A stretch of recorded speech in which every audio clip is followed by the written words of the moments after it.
that tragic accident. Why speak out now? Well, I think that there's a criminal investigation that could be a while. There's all kinds of civil litigation, and I felt there were a number of misconceptions, most of it from sources I really wouldn't concern myself about, but a couple that I did concern myself about, where there were these authoritative statements about this is what happened. The sheriff's department hasn't even released a report to the DA yet. The reason I wanted to sit down with you is because I really feel like I can't wait for that process to end in February, March. I mean, I'm not asking them to speed it up for my benefit. That's ridiculous. But I am saying that they're going to do what they need to do, and I wanted to come to talk to you to say that I would go to any lengths to undo what happened. I would go to any lengths to undo what happened. I think the big question, and the one you must have asked yourself 1,000 times, how could this have happened? Well, there's two things I want to say about that. One is that when I talk about this, my concern is that I don't sound like I'm the victim. Because there is a victim. There's a woman who died, and my friend got shot. He's my friend. And she was a new friend. I met her and we worked together on some of the mapping out of what we're going to do on the film, which, you know, in the movie terms, if you go make a movie with Scorsese, you and the DP don't sit down and they solicit your ideas of how to make the film, you know what I mean? In the case of Helena, we sat down collaboratively and talked a lot about what we wanted to do in that a precious amount of time we had. But I want to make sure that I don't come across like I'm the victim, because we have two victims here. You know about Helena Hutchins before she started working on this? I knew nothing about her until Joel said to me, I got her. She was fantastic. Helena Hutchins, the talented cinematographer praised by many in the industry, was a trailblazer in the field historically dominated by men. Make sure we don't... Have you met? First time I met Helena, yeah. What was your first impression? When I met her, I knew she had that spark. I knew she had that flint to her, that she was going to get that day's work done and get the shots that she wanted. She was very focused. She had a vision for the film? She was very... And they say, cut. I then hand the gun to Halls if she's not there. Yeah, why Hall's not handled? Some people have said that only the armorer should be handled. No. That's inaccurate. Meaning, in the protocols of the business, meaning, Hannah would to hand me the gun 99% of the time. No, whatever, the preponderance of the time. But when we would say cut, if Hannah was away from the set, I would hand Halls the gun. Hannah Gutierrez-Reed had a dual role on set, armorer, and she was also the assistant prop master for the film.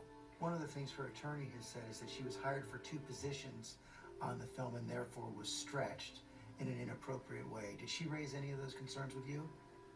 No, I assume that everyone who's shooting a lower budget film is stretched, myself included. And I got no complaints from her or the prop department.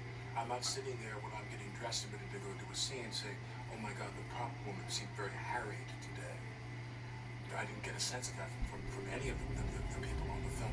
The first time I heard that there was any problem with anybody in the crew of the film was when Luber said, well, we have some issues here. Lane Looper, the first camera assistant, would email production managers a resignation letter later that night, citing safety concerns. Quote, during the filming of gunfights on this job, things are often played very fast and loose. So far, there have been 2 accidental weapons discharges. He also wrote about concerns about reasonable rest and housing for local crew with long commutes to the set. Everybody there was having a positive experience. People who are watching this show, people who back home, you have no idea how unique an environment a motion picture set is. It's kind of, there's an instant familiarity. The amount of care, these are people who are professionals who have really good jobs in a field they love. And I looked at all these people and I see how hard they work. They're so hardworking and they're so conscientious. And you're around people and you're part of one of the great collaborative processes in the world, movie making. Everyone moving like a watch to get everything done. And when you kind of, I don't make that many movies anymore because movie making demanded that I travel. And I didn't want to leave my family. All these movies I made, I stayed home. I didn't want to go. If I went away, I went away for a week. To leave my family for 4 weeks and go shoot this movie, that was a big deal.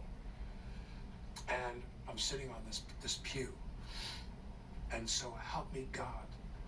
I sat on that pew right before they called lunch, and I said, this movie has made me love making movies again. Because I used to love to make movies. I did. You know, I worked with people once.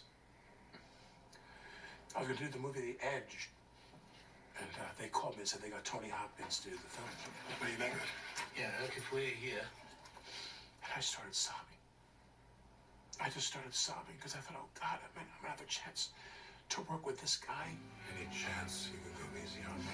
When they cast me in It's Complicated with Meryl, I thought, I'm gonna get to go make a movie with her.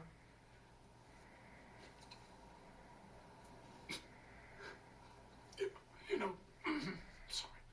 You know, people, they have their dreams. No matter how old you are, you have your dreams of people you want to work with. And this movie made me love making movies again. I really thought we were onto something.